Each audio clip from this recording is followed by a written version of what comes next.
What's up, guys? This is Cup of Dawn. We have the next interview, Drucilla from ASHE Society. Go ahead and hold that coffee. You'll be holding that the remainder of this interview. So, what's it like being a blonde? I feel it. Wait. Whoa, I kind of am not. Okay, I got this. You got this, yeah. Yeah. It's all part of it. So,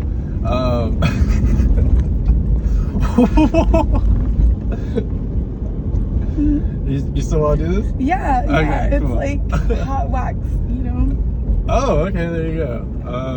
What do you know about hot wax? How long have you been in the cannabis industry? For about 5 years. And what have you seen change with this industry throughout the 5 years? Is that pre-COVID? Pre-pandemic, or is that right there? Yeah, no, like right as the pandemic was like ending at the end of 2020. Yep. The thing that's changed the most, That's 5 years. the thing that's changed the most is the prices have gone down. A lot. All the same people though in the industry. Yeah. There's like newbies like you every now and then, but. Well, yeah, it's funny about working there is like we get a lot of new hires who like everybody already knows, or like people are already familiar with them. I think that's funny. Oh yeah, the people that stay in the industry, it's actually really small. Yeah. Yeah, I'm so scared right now because you got me so good. All right. Cup of Dawn. Yeah, I can see it. I was like, this coffee is like really hot and really full. Are you gonna drink this whole thing? Dude, Danny was going crazy, all screaming and shit. He had a good interview. I forgot my questions this time around, so I don't have any questions. Where did Drew start off? What's the beginning of Drew? Like, how far back are we going here? Are we going like you were born? Oh, yeah, I was born in Texas, and then when I was 2, I moved to Arkansas. And then I grew up in the country mountains of Arkansas in the middle of nowhere until I was like 8 or 9. What was it like out there? I mean, it was great. Like, as a kid, you know, I didn't really know, that the people were all on drugs. So I just really got to enjoy the scenery. Yeah. Arkansas is actually really beautiful. A lot of people have this really bad misconception of Arkansas because of the people. Well, I think but it's beautiful. A lot of people get angry because it's spelled like Kansas, but with an AR. And nobody gets angry about that. I think a lot of people are confused about that. No, it's actually so not really anything to be confused about. Okay. My bad, blonde moment. I'm actually really good at this. Yeah, I know. It's like, once you get the groove for it, that's why I kind of start crazy. Yeah. So Arkansas is beautiful. So you can dig in the ground and find arrowheads, crystals. I would just like go exploring. Cause like my parents are on drugs, right? So I wake up in the morning, I leave the house, I go exploring through the woods. I'd walk down like a creek until I find a waterfall. How old were you? I was young. I was like, probably like 7. Okay. Barefoot. Barefoot in the woods? Yeah, walking through the country. And I remember like my friend Alberta, she lived like 1.5 miles down the road from me. Yeah. And I would walk to her house. And sometimes this guy, he'd be on his tractor and I'd jump up on his tractor and ride a little bit of the way. Oh, wow. Like straight country vibes. I'd be in the field with the donkeys, getting my feet stepped on. 5 donkeys? Running home. Oh. Yeah, because I wanted to hug a donkey. Does that break your foot? That's not break. Oh, it hurt for sure. I even remember taking my neighbor's horse. Like I walked to my neighbor's house, took a horse, brought it back to my house, chilled with it for a little while, took it back to my neighbor's house. Nobody even noticed. Yeah. Did you ever tell your neighbors that you stole their horse at one point? It's so creepy. I think back to it, like NPC vibes, never saw them once. I would even go up on their porch and look around. They were just like never, I don't know. It's so weird when I think back to it. It's like no one was ever there. It was weird. Did you ever meet them? No. Whoa. But you took their horse? Yeah, I'd be up on their porch. I'd be up there in their house all the time because I live in a bunk little broke down trailer. And they lived on this big, nice open land, you know, with like horses and like a wraparound wooden back porch. On an acre, or was it a park? No, it was like a tiny little, like super small. Yeah. Like it was like basically it was a dirt road, and at the beginning of the dirt road there was a few like trailers close together, and then there was like the houses with their properties that were like spaced out. And how long were you out in Arkansas? So you end up going back for to like Texas. 6 to 7 years. Yeah, my grandma got cancer. She got breast cancer when I was like 8 or 9. My dad moved me back down here, and then my mom went to prison all at like the same time. Really? Yeah, How old were so you for that? I was like 8 or 9. You said like when you're like looking out for treasure and shit, like you don't really think about like your parents partying or anything like that. No, I didn't give a fuck. I was Yeah. exploring the woods. See, this is saving you here, this flannel. Yeah, I'm so happy. What? No, Is that that's okay? actually bare legs would be crazy. Is that wild? You're gonna give me No. burns. Okay, maybe we it'll make not? me try harder. You Yeah, don't have to. no, it'll make me try harder. Okay, cool. I do need that back though. That scared me. And then when this was all happening, you still weren't even thinking about it, like, or were things starting to hit at that And point? when I moved to Texas, shit was starting to get a little real. Yeah. Because at this point, I moved in with my uncle and my cousin, Christina. This is my dad's brother. And, my dad, to make money, he was like, oh, I'm gonna go work out of state with his other brother. And so I was like left with my uncle, who I've like, in my recollection, never met in my life. Like, obviously, I've probably met him before when I was little. Mm-hmm. I don't know this guy. And I'm living with my uncle. Honestly, he was actually really cool. He was the funniest person I've ever met. Oh. Like he's the type of like you'd walk up to his door and there'd be like quarters on the ground and you go to pick them up and they're like super glued to the concrete. He was just really funny. Like, and he smoked weed hella. I wouldn't even know back then. He would just come out of his room with the eyes like. Yeah. What was his story? What was his vibe? Well, my dad and my dad and his brothers grew up like real hard. Like their dad was like really abusive, and so like they all kind of just like had it hard. But my Uncle Tom, out of the three of them, like kind of made it out the best with like really good job. But then his wife committed suicide. Oh, God. So like he never got remarried after that. But oh, this is depressing. Yeah. And then my other dad's brother is like hardcore alcoholic, like drives better drunk than sober alcoholic. Dang. Well, I think that's just ADHD or something. Some people might say that's autism. Is that how it works? It's like reverse effect? It's actually just a saying. I genuinely don't think that he drives better drunk. Oh. That's just a Southern thing, sorry. I didn't know that. I missed that. I like when you have little sayings like you said. Or what was that thing you're telling me about the June bugs? Oh, I feel like that a lot of people do that. You get a June bug and you put a string on its leg and then you let it fly. Oh, was there something about like keeping bugs from biting you or some bullshit? Keeping what? Keeping bugs from biting you or something? No, you put vanilla extract on you. I don't know. You don't have bugs here. What does that do? Vanilla extract is a natural mosquito repellent. They don't like the smell of sweet. Oh. I don't know what the fuck you're talking about. My favorite Southern saying is, it's hotter than 2 rats fucking in a wool sock. It's hotter than 2 rats fucking in a wool sock. Yeah. And you know what? You can say that for smelly too. You know that? Oh, I saw that. Okay. Yeah. Wow. That's crazy, right? All right. Yeah. Feeling alive. No. So that was out in Texas. Yeah. So then at this point, yeah, I'm living with my uncle. My mom's in prison, which mind you, cause we'll get there later. My mom was in prison for her and my dad, like a few years back, got pulled over. And my dad had drugs on him. He had meth on him. Well, can I even say that? I don't know. Yeah. I don't know where you're doing this, but he had meth on him. And so he put it under my mom's seat and told my mom to take the charge for him.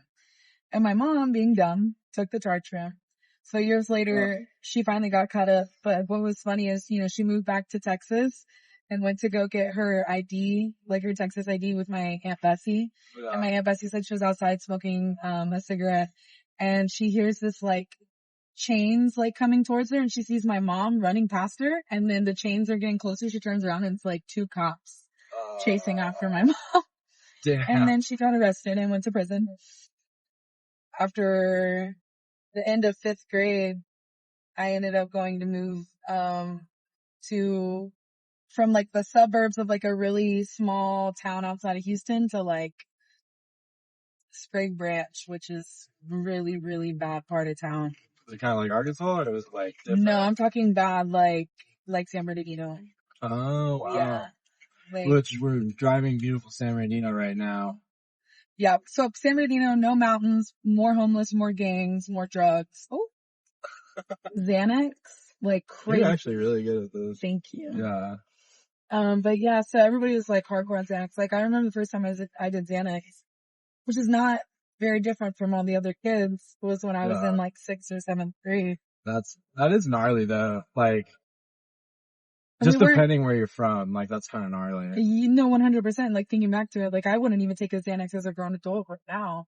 I was taking not a quarter, not half, but like a full, sometimes 2, like blackout.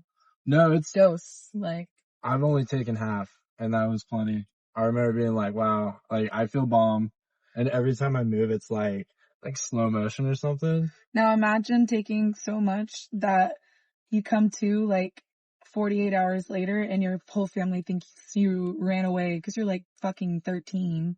Yeah. And you're at some random person's house. Don't know where you are. You have no car. Yeah. Flip phone. Yeah, dead. Nobody has a charger. It was different times. No. Different times. Well, yeah. What is like, see, I'm going for stuff like that. You're doing really good. Yeah. Well, that's 4 times the amount like I've ever taken for Xans. What's that feeling like? You kind of take it, Mm-hmm. and then it's the next day, and you're just getting full, like kind of flashes of like little things here and there that happens in the last 24 hours. Wow. That's literally what it's like. It's like you take it, and then it's the next day, and you kind of like remember what was like, what happened, what went down. You're like, okay, I'm here now. How did I get here? What happened? And you get these like super, the small glimpses of like what happened, but you don't really know. You don't really remember too much. The common norm is like a lot of people take drugs to escape. Mm. Do you feel like you were taking drugs to escape, or do you think it was more like you saw it as this normalized thing and you're like bored?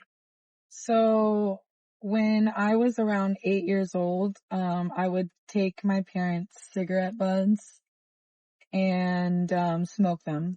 I don't know, I was curious one day, so it wasn't until I was like around 10 or 11 that I actually learned how to inhale. Mm-hmm. And then by then I was already smoking weed. So like the altering reality, escaping reality, feeling happy, like all of that was my whole motivation for sure. And Xanax was like, because it's like Xanax, you don't care what the fuck's happening. You don't care where you're at, you don't care where you're at, who you're with. Your breaks sound crazy, by the way. It's like how I would imagine, like, you know, like they describe the Sodom and Gomorrah. Yeah, what the fuck? Not even a blinker is crazy. I know. How they would probably describe Sodom and Gomorrah, like, and all the people like thugging and doing crazy shit. They're probably all on Xanax. My bad. Yeah. What form of Xanax do you think they were taking back then? Crazy Xanax. What era are we talking about? That was like a biblical era, like that town. Yeah. They were all like fucking each other in orgies and oh man, I missed all that shit. Yeah, I missed and then the God sent down the angels and killed them all. Oh. Because he was like, y'all are fucking wild. And that was like the come down probably. Yeah, no, I missed all that. So I wonder what their form of Xanax was. Yeah, they were on some strong shit. Yeah, I'm sure that's out there. Comment below what drugs they were using. I wouldn't say it's like the happiest story, but I think what's very interesting about it is like it's very real. You know, a lot of people in Cali grew up in Cali, you know, and will stay in Cali, so like all we know is Cali. And like, you know, we have like our San Bernardinos and like our shit in our high desert type situations. Like there's some fucking shit that goes out, but man, there's like it's a whole other world out there too. You know? Yeah, but it's all really the same. Like I promise, like it's all the same. Like even the places look the same. Yeah. Except for Cali, like so beautiful. The mountains. sounds, everything. It is trippy going everywhere, and there is like kind of ruin to a town, and at the same time like a gentrified area, you know? Yeah, well, that's what I find interesting about traveling, is that you really can experience what it's like to time travel, because like you'll go through these different towns that are so stuck in time. Yeah. Like in like, you know, old houses, old cars, old stores. You know what I mean? Like everything is everything is the same that it has been for years, and nothing's changed. You know what I mean? That's like true form of like time travel. Yeah. Wow, what an amazing perception. I agree with that. And there's like a lot to take in with that too. Like I remember something that was very not overwhelming for me, but like, you know, it took me in awe for a moment, was just staring at like a real ass cornfield. Like, and just a real cornfield, yeah. Yeah, it's so, it's so crazy. It is scary, low-key. like you think that they're kind of exaggerating in the movies. You're like, bro, this shit ain't scary. You just walk through no, this shit's scary. And there's so many sounds. My hands are so sticky. Yeah. There's so many sounds going on, and like, you know, it's a lot. Also at this time, I'd started getting into fights at school, because when you were 12? I was like 12 or 13, and then I also caught my first charge. Do you remember what like the fights were? Did you start it? No, it was over stupid stuff. There was just this group of girls that didn't like me, and they would just say things to me in the hallway. I would ignore it, whatever. Yeah. And then like one day I was I had just gotten contacts for the first time.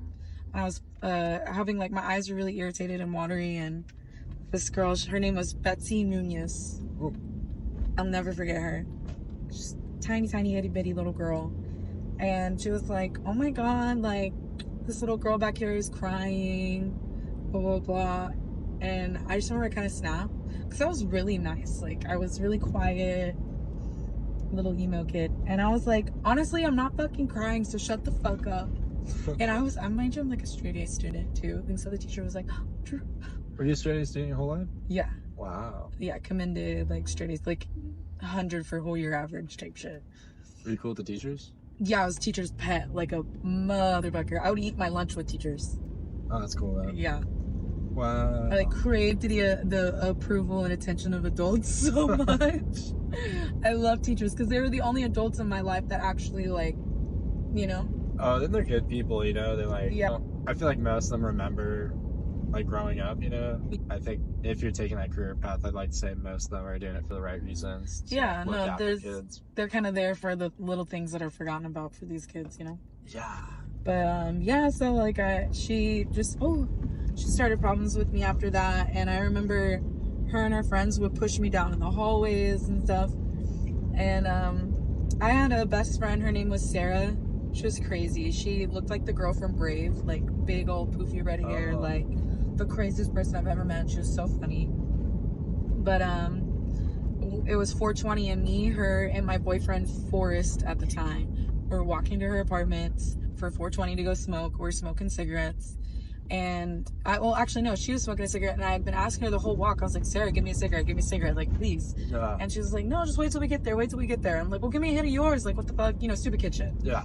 As we're almost to her apartments, there's like these little ghetto apartments next to hers. Yeah. Which, mind you, I lived in ghetto shit my whole life. I'm not even being rude saying that. It's just the truth. They're ghetto apartments. Yeah. Betsy and her friends ended up being like about to cross our paths.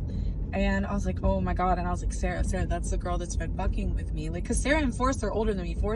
I'm like 13, Forrest is like 16, Sarah's 15. Like, I always hung out with older kids. I never hung out with people my age. Yeah. And I'm like, oh my god, Sarah, like, that's the girl that's been fucking with me. And Sarah's like, okay, bet, like, I'll give you the cigarette if you fight her. I was like, okay, fine. No way. I mean, I'm like, yeah, I really wanted the cigarette. Like, what do you mean? Of course I'm gonna fucking fight her. Let me see the view. So how'd you approach her? So we're literally like mind you, so she's walking this way and I'm walking this way. Like the apartments I'm walking to are right here, and the ones she's walking to are this way. So we're literally have to cross paths. Yeah. And so we kind of like walk up to each other. My heart's pounding. I'm not a confrontational person, and I feel like my whole life my adrenaline pumps way more than normal. Yeah. Like I just get real fucking. I'll just start crying, shaking. Yeah, like you can't handle it. Yeah, but you know, so I'm trying to hold it all in, and my heart's pounding. Or it's like you just gotta let it out. And she walks up to me, and I don't even know, she's like, so what's up then, you know, stupid shit. And then she pushes me and she grabs my hair And I do the only thing I know to do because this is my first fight. Yeah. So I grab her hair, and then she wouldn't let go of mine. So I remember I pulled her head down and then made it to where I was holding her hair and her other hand in my like one hand, and then I punched her in the eye with my left fist. That's fucking sick. And then right when that happened, a school bus came by and was like, "What are y'all doing?" Because we're very much obviously kids. Nothing. And like I was like, "Oh yeah," I was like, "Oh nothing, we're just messing around." And I turned around and she was walking away. And so I was like, I won. She's walking away. I punched her. Yeah. But the next day she didn't come to school, and she told all her friends that, which mind you, all her friends are 8th graders that for some reason have piercing and tattoos. I don't even know. That's how bad this area is. Yeah. So her friends are scary. She tells all her little friends that she beat me up. But I told my one friend, Jessica, that I won, and Jessica told everybody. And so I got jumped in the hallway. I have this little scar right here. They stabbed me with a pencil. Oh my god. Yeah. And so my mom pulled me out of school. And was like, "We're moving to the country. Like, fuck this, like, city shit." And moved me to literally bumfuck nowhere, in the middle of fucking nowhere, Magnolia. What did it feel like getting stabbed? Oh, this shit hurt. It just hurt really, really bad. I didn't even really know exactly what she did until like I saw the pencil in her hand and I looked down and she just like it. Yeah. Oh. I saw the scar. It went in a good way too. Like it was a hole. Damn.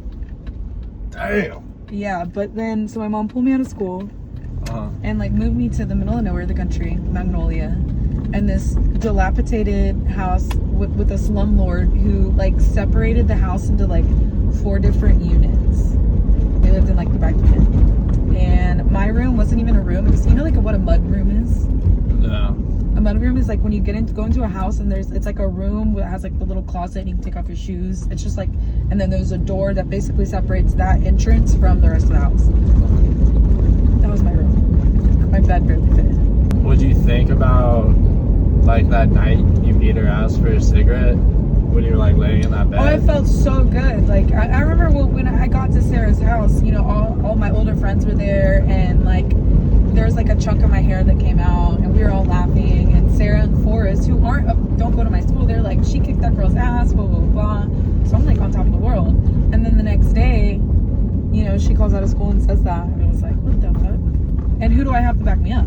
The only people that were on my side that were there don't even go to my school. Damn. It's a foster care? I went to foster care, yeah, when I was 15.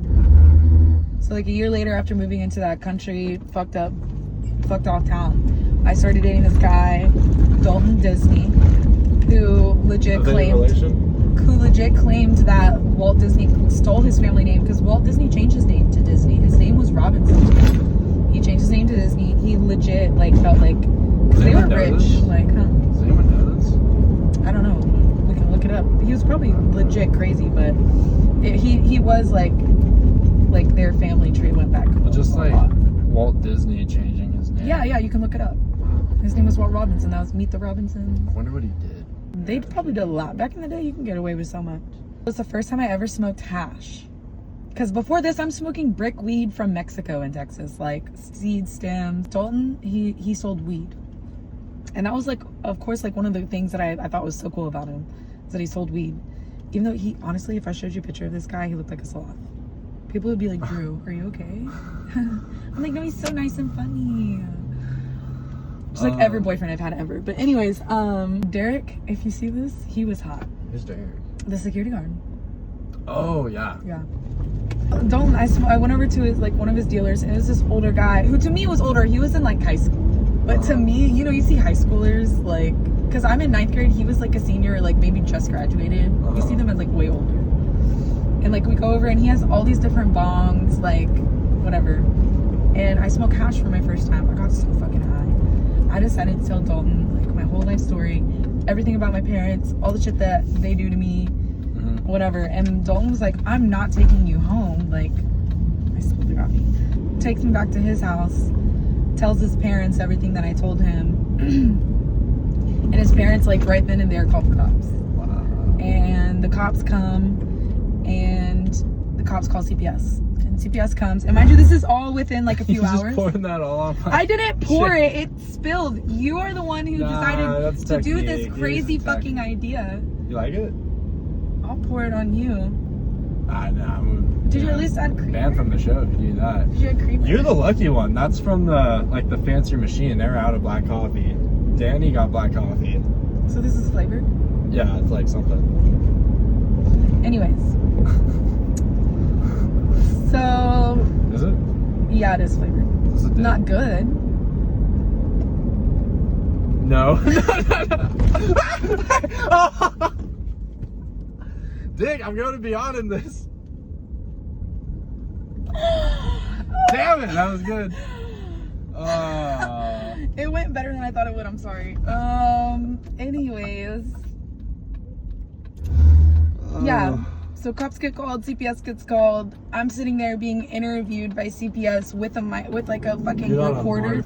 I have no idea where I am right now. Oh yeah, Waterman. It's kind of close to my house. I don't know where I am either. You're asking the worst person. I'm directionally ignorant. Dude, you fucked up for that one.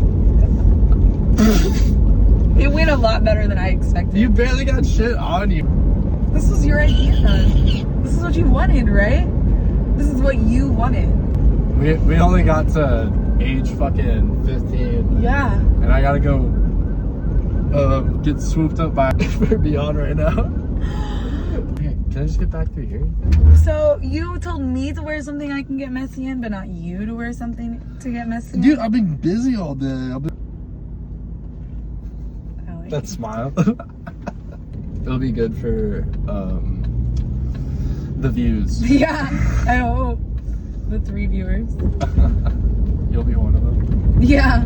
Would you be down to do a part 2? Yeah. Yeah? Okay, Yeah. cool. We'll just do it after work sometime or something. Wow, I appreciate it that if like anybody even cares. Can't believe God. This is so early on in the show too. People are just gonna think this is okay. We went over a bump and I accidentally spilled that on you. Cut it into a way where it looks like perfectly like it was an accident. I know. Nobody fucking do this or I'll beat you up. How about that? I know when I replay this, like you will see the intent in your face. I know I've you'll. only had my tongue sticking out. Just like a glimpse. Now my wheel is sticky. Everything of me is sticky. I think I might have like a pair of like pants that might fit you. Let's see. Are you a God-fearing woman? Am I a God-fearing woman? Yeah. Oh, that's sweet. And the version of that's a look. I know. That's actually a really Don't worry. crazy question. It's all on public record. Go for it. I don't know. I don't think the version of God that I have in my head is like in the same realm as like fear. So it's like I don't know. Ooh, wow. That was a great response. Say it one more time.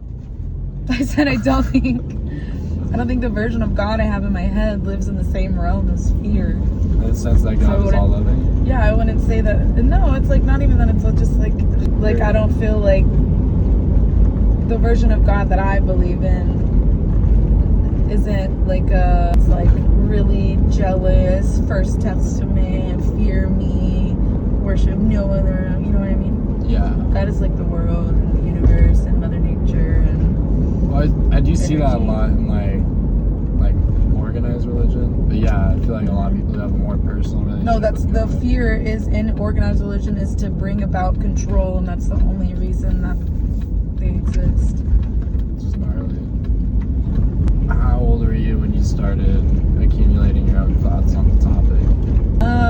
When I was younger, I grew up Baptist. I grew up Southern Baptist. Like people speak tongues, they rave around batons. Oh, the Holy Spirit shit? Yeah. Oh, there's a really good video of that. I'm gonna throw it right here.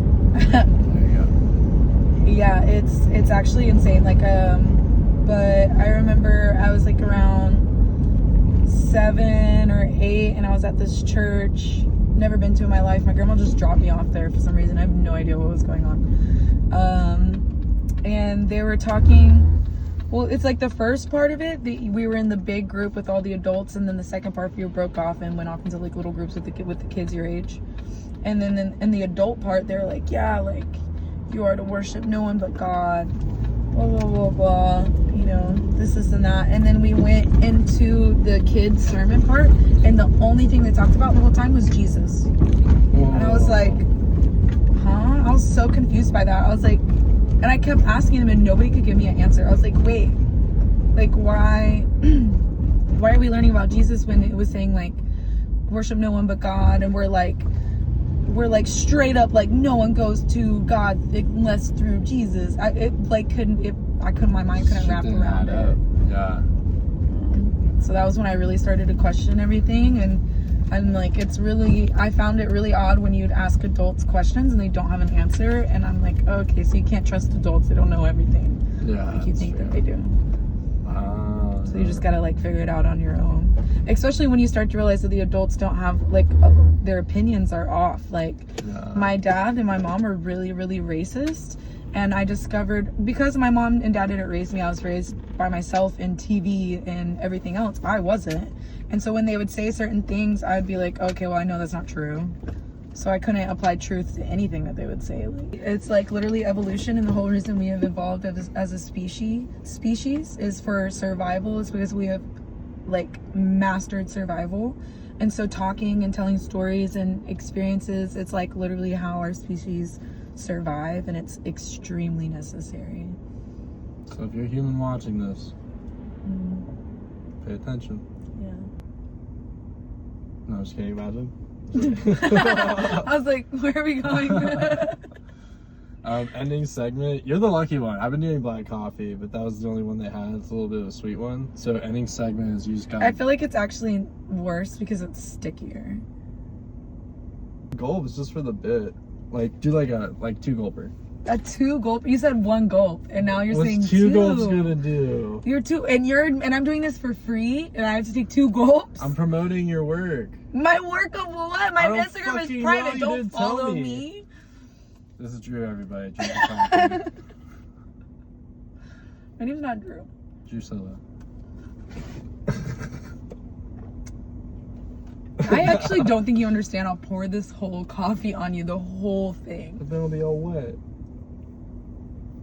Okay. That was sad. You're right. That's okay.